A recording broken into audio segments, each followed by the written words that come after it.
आपने शिव को, समस्त स्त्री जाति को निराश किया है। सती ने अपनी पहचान खो दी, अपना जीवन खो दिया, तो इसके लिए दोषी आप भी हैं।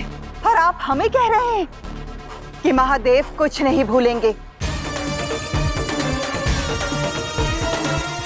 अरे स्मरण कीजिए कि आपने न केवल यह अधर्म होने दिया, आपने तो प्रजापति दक्ष की रक्षा करने के लिए स्वयं अपने आराध्य के अंश वीरभद्र को अपने पाश अस्त्र से बांध दिया था। इसलिए जो कुछ भी हुआ उसके दोषी हम असुर ही नहीं, आप भी हैं।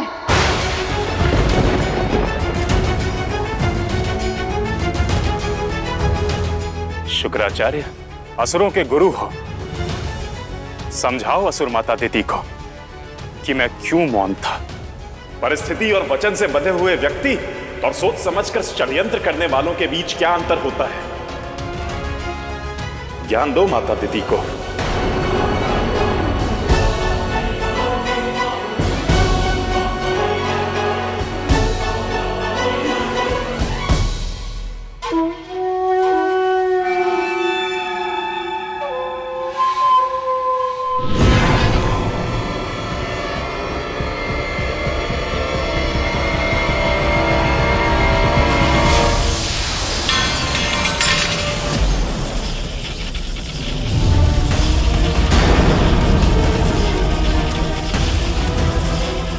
षड्यंत्र दुर्बल और भयभीतों का आभूषण होता है।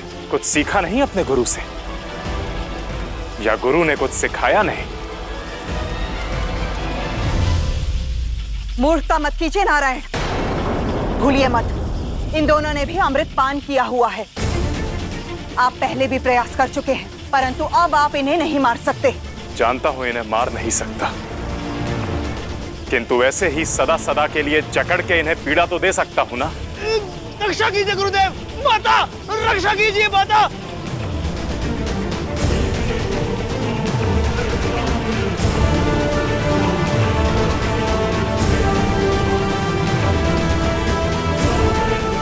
रक्षा कीजिए माता।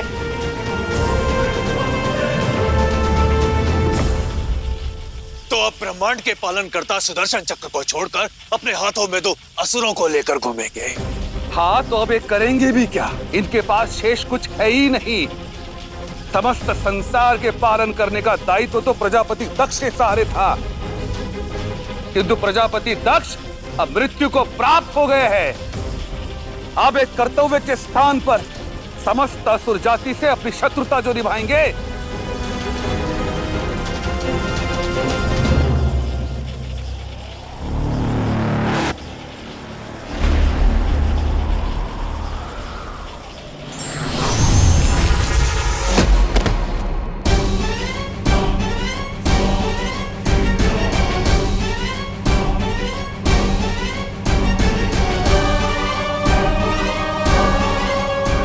ब्रह्मांड बिना किसी विघ्न के चले, ये हम त्रिदेवों का दायित्व है।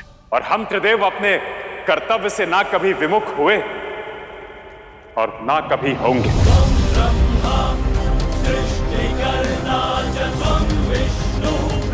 स्मरण रहे, महादेव लौटेंगे और तब तुम्हें अपने किए का परिणाम अवश्य भुगतना होगा।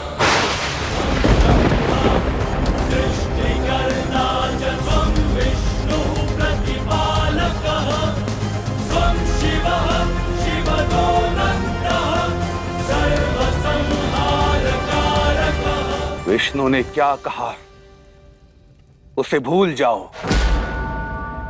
उनका यहां इस प्रकार आना यह सिद्ध करता है कि स्वयं शिव अत्यधिक असंतुलित है और उनके सहायक ब्रह्मा और विष्णु भी।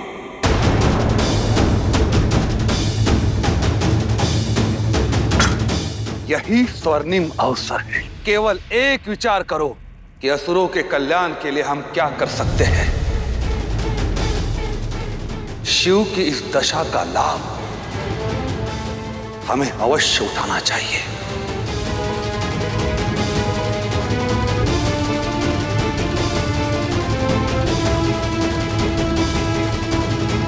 ये मनुष्य देह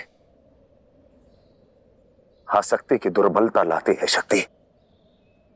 बस अब और अवसर नहीं। ये मनुष्य का देह दुर्बलता के साथ साथ शक्ति भी लाता है शिव। भक्ति की शक्ति जिसे मैं संजो नहीं पाई, परंतु अब संजोऊंगी।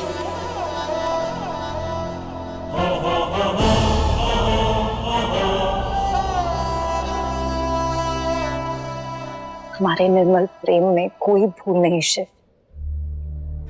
इसलिए आवश्यक है हमारी अधूरी प्रेम कहानी को पूर्ण करना। शिव और आदि शक्ति की प्रेम कहानी सदैव से पूर्ण थी और पूर्ण रहेगी शक्ति।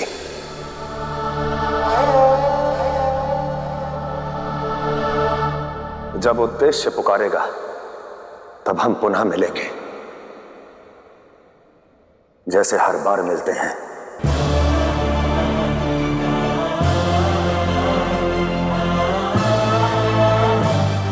यह आवश्यक तो नहीं कि निर्माण उद्देश्य हो, कभी कभी विध्वंस रोकने के लिए भी मिलन होता है। तो क्या मेरा प्रेम इस मिलन की प्रतीक्षा करेगा? मैं प्रतीक्षा करूंगा देवी, परंतु आदि शक्ति के रूप में, सदा शिव के रूप में। अब कोई प्रतीक्षा नहीं, कोई परीक्षा नहीं।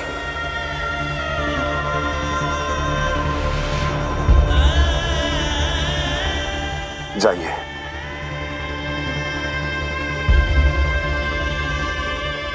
मेरे पास आपके 51 शक्तिपीठ है, उन्हीं के सहारे मैं अपने प्रेम और अपने मन को समझा दूंगा।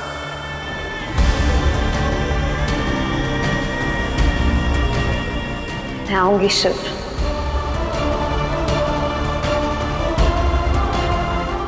शिव और शक्ति की अधूरी प्रेम कहानी को पूर्ण करने